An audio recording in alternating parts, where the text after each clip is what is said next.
12th biology public எக்ஸாமுக்கு பயாலஜியில் important 2 marks 3 marks 5 marks பார்க்கலாம்.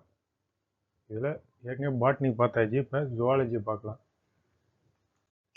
12 chapter இருக்குது. 12ல் உங்களுக்கு first chapter, third chapter, 4th, 8th இந்த 4 சாப்டரும் வந்து உங்களுக்கு ரொம்ப சின்னதாக இருக்கும். ஈஸியாக இந்த சாப்டர் எல்லாமே ஒரு அரை மணி நேரத்தில் முடிச்சிடலாம். ஒரு சாப்டர் அரை மணி நேரத்தில் ஈஸியாக முடிச்சிடலாம். அந்த அளவுக்கு சின்னதாக இருக்கும். மீதி இருக்கிற சாப்டர்ஸில் கொஞ்சம் இந்த 11th 12th சாப்டரு அப்படியே ஓரளவுக்கு படிச்சிட்டிங்கன்னா அப்படியே ஈஸியாக கதை எழுதிடலாம். அது பெருசாக டேர்ம்ஸ்லாம் ரொம்ப கஷ்டப்பட்டுலாம் டேர்ம்ஸ்லாம் ஞாபகம் வச்சுருக்க தேவையில்ல, அப்படியே எழுதிட்டே இருக்கலாம். ஒரு டைம் படித்தனால ஈஸியாக மைண்டில் நின்றுடும். மீதி இருக்கிற second chapter, 5th molecular genetics, 6th chapter evolution, திரும்ப 7th chapter human health and disease, அதுக்கப்புறம் 9th chapter applications of biotechnology, 10th chapter organism and population. இதிலலாம் இந்த சாப்டர்லலாம் தான் 5 மார்க்ஸ் கேட்குறதுக்கு அதிக வாய்ப்பு இருக்குது. 12th சாப்டர்லேயும் கேட்பாங்க, ஆனால் அதில் 11th 12thலாம் ஈஸியாக கொஞ்சம் எழுதிடலாம். மீதி இருக்கிற சாப்டர்ஸில் தான் கொஞ்சம் டேர்ம்ஸ்லாம் நீங்கள் நல்லா ஞாபகம் வச்சுருக்கணும், கொஞ்சம் அண்டர்ஸ்டாண்ட் பண்ணி படிக்கணும். சாப்டர் 1ல் அதிகமாக 5 மார்க்ஸ்லாம் ரொம்ப வாய்ப்புகள் ரொம்ப கம்மி தான். 14th கொஸ்டின் ஒன்று தான் 5 மார்க் வர்றதுக்கு வாய்ப்பு இருக்குது. புக்கு இன்சைடில் பார்த்தா ஸ்போருலேஷன், த பேசஸ் ஆஃப் லைஃப் சைக்கிள், இது பார்த்துங்க. சாப்டர் 2 ஒரு இம்பார்ட்டன்ட் சாப்டரு. இந்த 27, 29, 30, 31, 32, 33 இதெல்லாம் 5 மார்க்கு. இந்த யூட்ரஸ் வாலில் வந்து 3 லேயர்ஸ் ஆஃப் டிஷ்யூஸ் இருக்கும், அது ஒரு இம்பார்ட்டன்ட் 2 மார்க்கில் 3 மார்க்கில் கேட்கலாம். Structures of human sperm, events of fertilisation, இது ஜூனில் கேட்டிருக்காங்க, அதனால் அதை கேட்குறதுக்கு இந்த டைம் வாய்ப்பு இருக்குது. லெட் டவுன் ரிஃப்ளெக்ஸு, கொலஸ்ட்ரம், இதெல்லாம் 2 மார்க் 3 மார்க்கில் கேட்கறதுக்கு வாய்ப்பு இருக்குது. சாப்டர் 3ல் 20th கொஸ்டின் மட்டும்தான் 5 மார்க் கேட்கறதுக்கு வாய்ப்பு இருக்குது. மீதி எல்லாமே 2 மார்க்ஸ் தான். சர்வைக்கல் கேன்சர், சரோகசி, இதெல்லாம் எதுவுமே கேட்டிருக்காங்க. இதெல்லாம் அப்படியே ஒரு டைம் பார்த்துங்க. சாப்டர் 3 வந்து ரொம்ப சின்ன சாப்டர் தான், ஃபஸ்ட்டு தேர்ட் சாப்டர் ரெண்டுமே. 4th சாப்டர் 36, 37 இதுதான் வந்து உங்களுக்கு கொஞ்சம் 5 மார்க்ஸ் கேட்கறதுக்கு வாய்ப்பு இருக்குது. இது எல்லாமே 2 மார்க்ஸ் தான். அது ஏற்கனவே இந்த பெடிகிரி அனாலிசிஸு, அதுக்கப்புறம் அந்த கிளைன்ஃபெல்ட் சிண்ட்ரோம், டர்னர் சிண்ட்ரோம், இதெல்லாம் வந்து ஒரு 2 மார்க்கு இல்லை 3 மார்க், இதெல்லாம் ஈஸியாக படிச்சிடலாம் நீங்கள். சாப்டர் 4 பெருசாக இருக்கும்போது தெரிஞ்சாலும் ஒரு டைம் ரீட் பண்ணலாம், ஈஸியாக மைண்டில் நின்றுடும் அப்படியே அந்த டைப்ஸ் எல்லாம் படிச்சிங்கனாலே. சாப்டர் 5 இதில் நிறையா 5 மார்க்ஸ்லாம் இருக்குது. 33, 34, 35 ப்ராப்பர்ட்டிஸ் ஆஃப் ஜீன்ஸு, ரெப்ளிகேஷன் ஃபோர்க்குங்கிறது 2 மார்க்கில் கேட்கறதுக்கு வாய்ப்பு இருக்குது. Salient features of genetic code, lac operon, இல்லை லாக்டோஸ் ஓப்பரான் எப்படி வேணாலும் கேட்கலாம், இல்லை ஜேக்கபான் முன்னாடி எப்படி வேணாலும் கேட்கலாம். அதை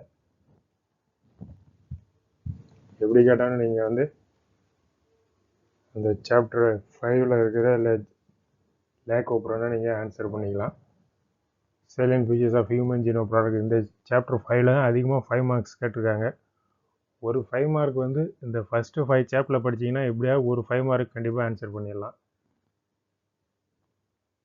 இந்த steps in DNA finger printing technique அந்த டயக்ராமில் கொடுத்துருப்பாங்க, அதை பேஸ் பண்ணி அப்படியே எழுதிடலாம் நீங்கள் தியரி பார்ட்டை. Applications of DNA finger printing, இதில் தான் அதிகமாக 5 மார்க்ஸ் ரிப்பீட்டடாக கேட்டிருக்காங்க.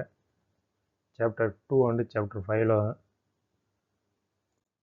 சாப்டர் 6ல் 20, 28 இதுதான் 5 mark. Mutation theory, salient features of mutation theory, natural selection, origin and evolution of man, இதெல்லாம் இம்பார்ட்டன்ட் 5 மார்க். மீது அடாப்டிவ் ரேடியேஷன், ஜெனட்டிக் ட்ரிஃப்ட்டு, இதெல்லாம் 2 மார்க்கு.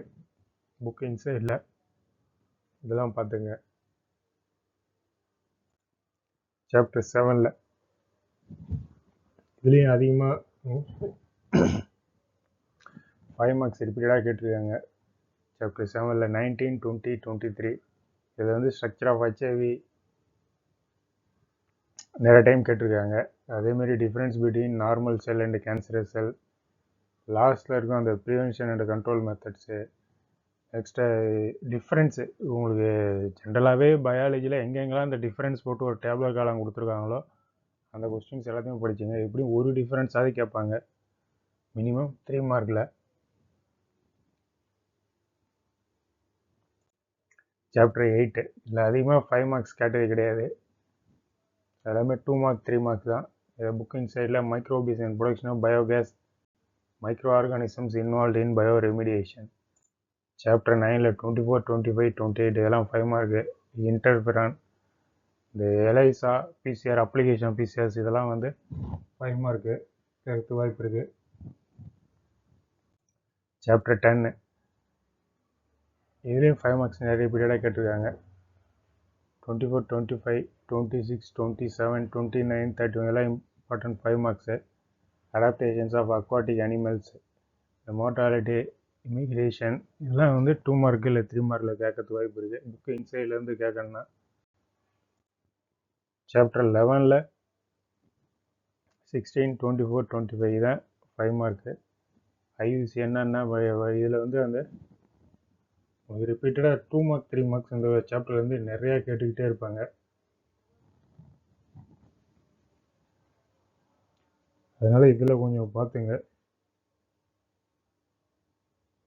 திரும்ப இந்த 11th சாப்டர்லேருந்து 2 மார்க் 3 மார்க்ஸ் ஈஸியாக இருக்கும்.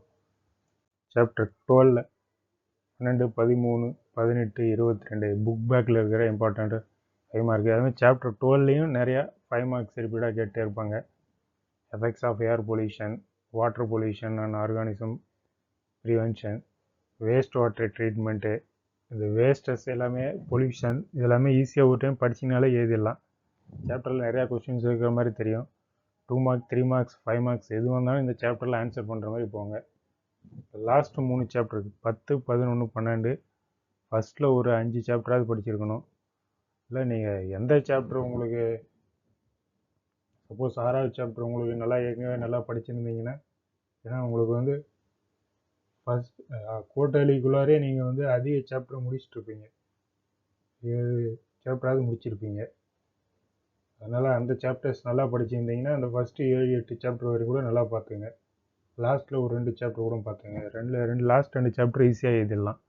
பாட்னிலையாக இருக்கட்டும், ஜுவாலஜியாக இருக்கட்டும், லாஸ்ட்டில் இருக்கிற ஒரு 2-3 சாப்டர் எப்பயுமே ஈஸியாக படித்து எழுதுகிற மாதிரி தான் இருக்கும். அந்த சாப்டரை பார்த்துங்க. ஃபஸ்ட்டு ஒரு 4-5 சாப்டர் கொஞ்சம் கான்செப்டில் இருக்கும். இந்த ஜெனட்டிக்ஸு, பயோடெக்னாலஜி இதெல்லாமே வந்து கொஞ்சம் கான்செப்ட் ஓரியன்டட் சாப்டர்ஸாக இருக்கும்.